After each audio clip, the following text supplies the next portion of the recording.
Greetings, adventurers, and welcome to the Loot Goblin Marketplace. Nobody likes to hear the word no at the game table, and I get it. Even a low-level adventuring party should be able to handle most things that they encounter while on the road. If you have a dungeon master that regularly forces you to fail on the basics, things can get old fast. I'm personally a big fan of letting players just do something if failing it doesn't impact the story. If someone is good at doing something naturally and there's no external factors like time pressure that would make them fail, why even make them roll on every little thing? As a dungeon master, I'm never going to go out of my way to make the players fail. I've never really understood the whole me versus the party mentality that a lot of people seem to have. I get that the dungeon master is every enemy, but they're also every ally. You can think about it this way. You don't lose to the party when the villain dies, because the quest giver wins if the party wins. But before I go any further, I wanted to give D&D Dice a shout out, my favorite dice shop and where half of my paycheck goes to every month. They've got a lot of options, including their original 11-piece dice sets that they call the King of Crits series. Be sure to use the code LootGoblin to support the channel at dnddice.com, or you can just click the link down in that video description and it'll be added when you check out with your favorite dice. As an edgelord myself, my favorite collections are the Plague Doctor and Blood Hunter 11-piece sets, which I use alongside their Tomb of the Lich dice tower. Anyways, back to the video. Today's treasure was submitted at lootgoblinstories@gmail.com, joined a campaign on session 5, and immediately learned why they couldn't keep players. This happened around 2017, when I was still fairly new to D&D. At that point, I had only been in one other campaign, and that game had a lot of sessions where multiple people couldn't make it. I wanted to find another local game, so I reached out through a local Facebook group and found a DM looking for players. After talking with him for a little bit, I agreed to join their next session at a local game store. I got there a little early and found two of the other players already waiting. These two were apparently part of the original party. For privacy, I've changed their names. I'll call them Ben and Ted. Ben was playing a high elf deaf domain cleric,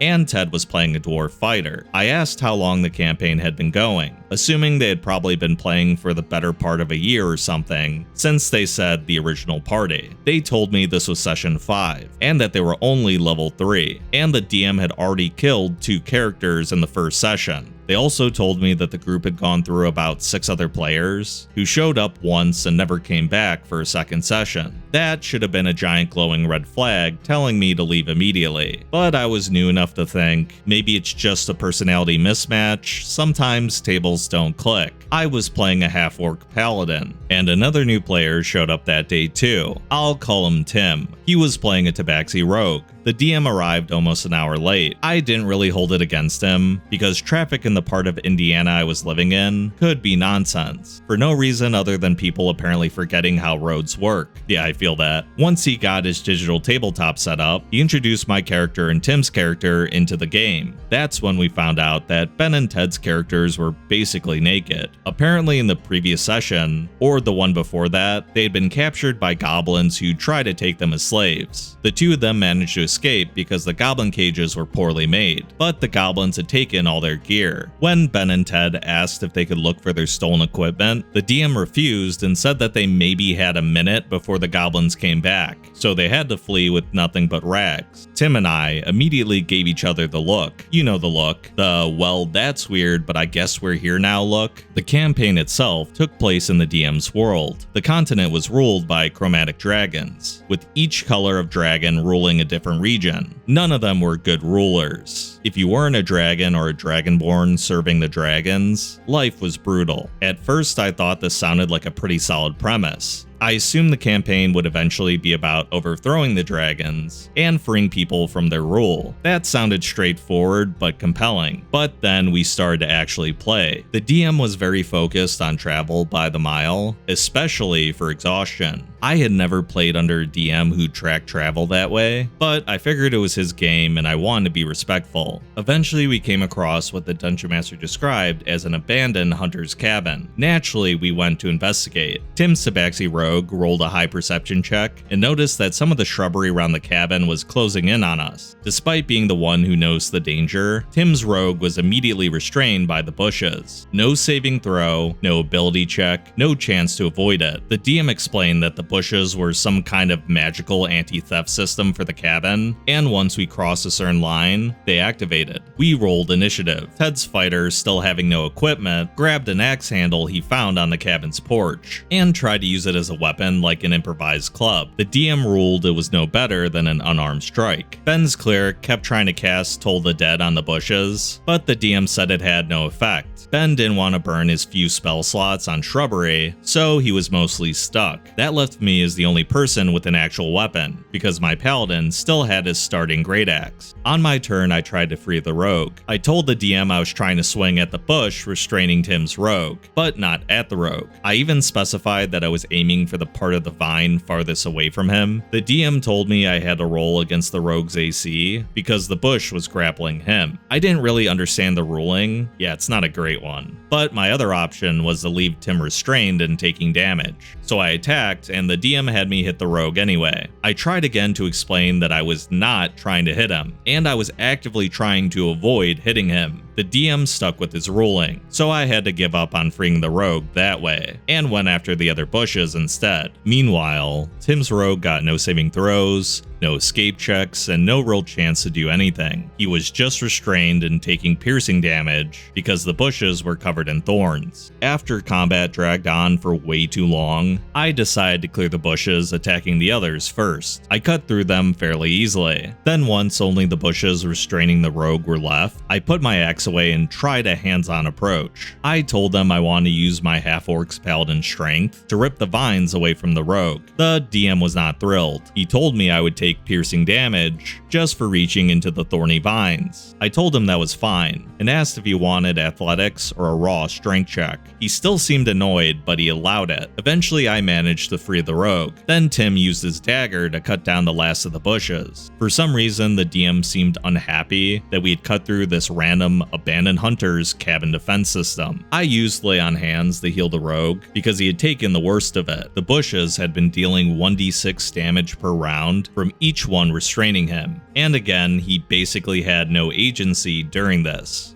After that, we went into the cabin. I thought, okay, surely if this place has a magical security system, there must be something interesting inside. Nope, we searched around and passed our investigation checks, but there was basically nothing. The only useful things we found were actual clothes for the cleric and the fighter. Ben's cleric asked if there was a kitchen. There was. He searched it and asked if they could find something like a large cleaver or a butcher's knife, just so Ted's fighter could have any kind of weapon. The DM said no, that the kitchen had no forms of cutlery. No knives in a kitchen. The best thing that they could find was a heavy frying pan, which Ted picked up and said he would use, as it had to be better than nothing. The DM told him it would be no better than the stick he used outside, and that he would still be rolling unarmed strikes. Oh, come on, man. At this point, all of us were visibly frustrated. Ted had been stripped of all gear, denied any way to recover it, and now even basic improvised weapons were being ruled as useless. Honestly, it was starting to feel a lot like DM versus player in my opinion, but it was still my first day at the table, so I kept trying to give him the benefit of the doubt. Maybe this was just a hardcore survival style campaign, so we continued. The rest of the in-game day was mostly travel. Lots of travel, no real story progress, just movement by the mile until night came. Since my paladin had the most hit points and was the only one with reliable gear, I took the first watch. During watch, the DM described snapping and crunching sounds coming from the nearby woods. I asked if I could roll survival to determine whether it sounded like normal animals, humanoids, or something bigger moving through the forest, but I rolled terribly. I think it was a 3, so my paladin decided to err on the side of caution and wake the others. That turned out to be the right call, because 2 trolls were approaching our camp.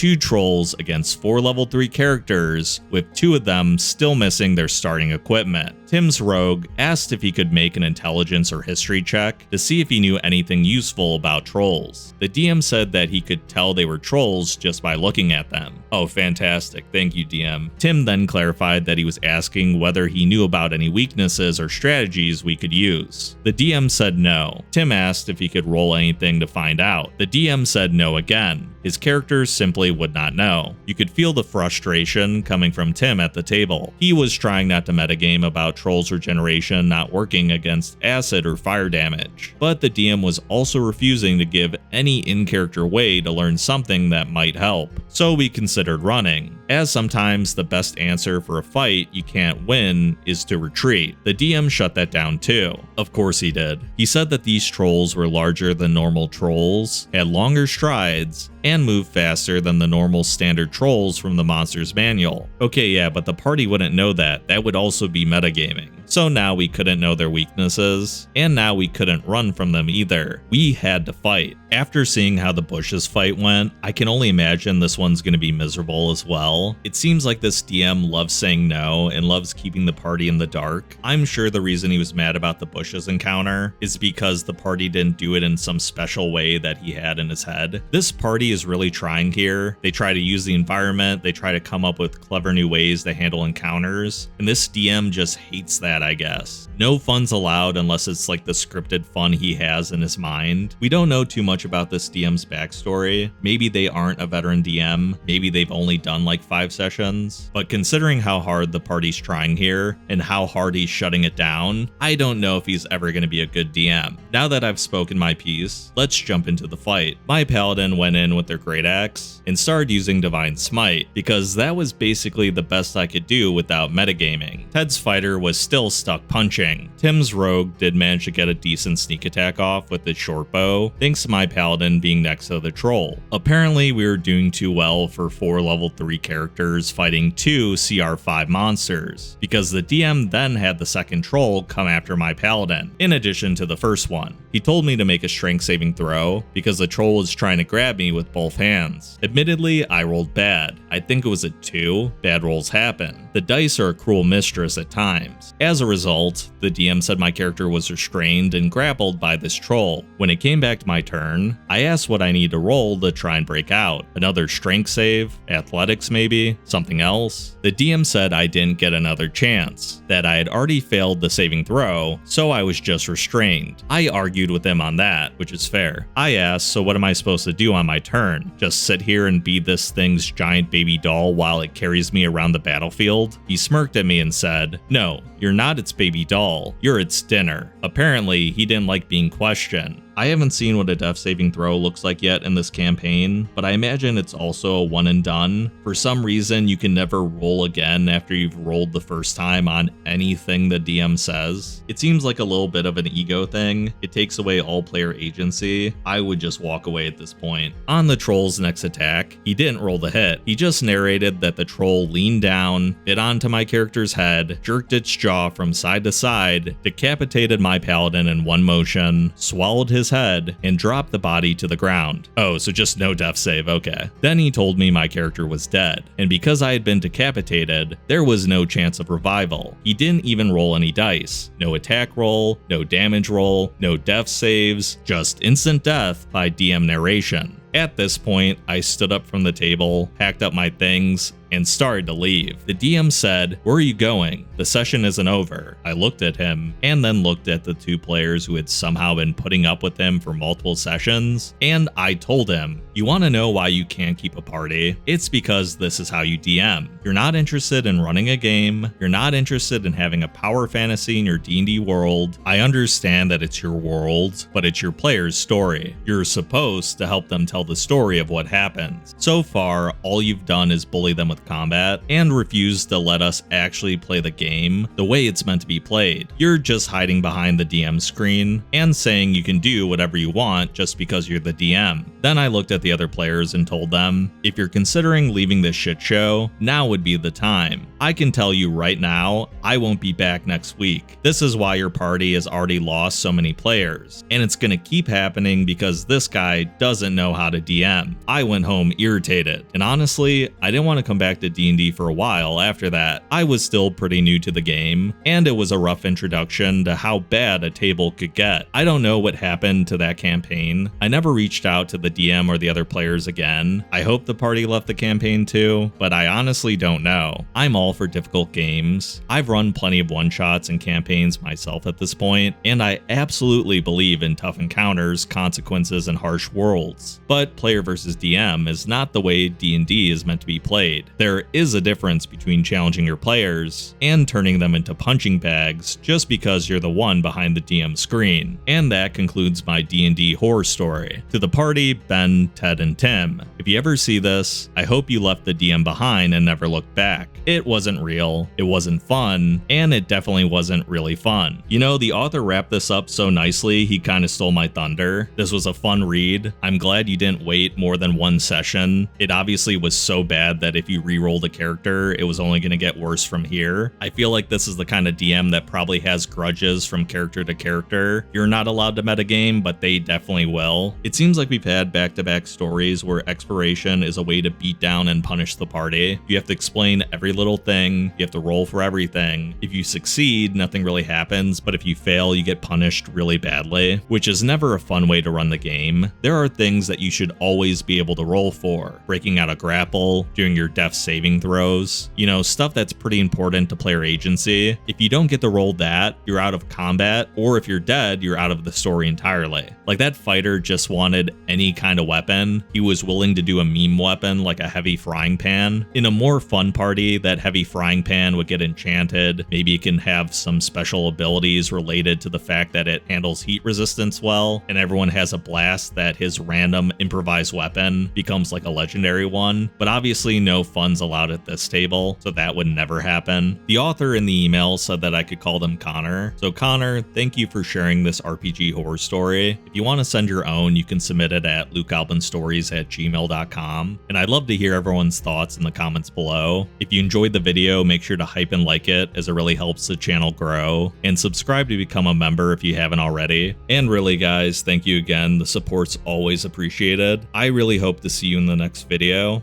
Farewell for now.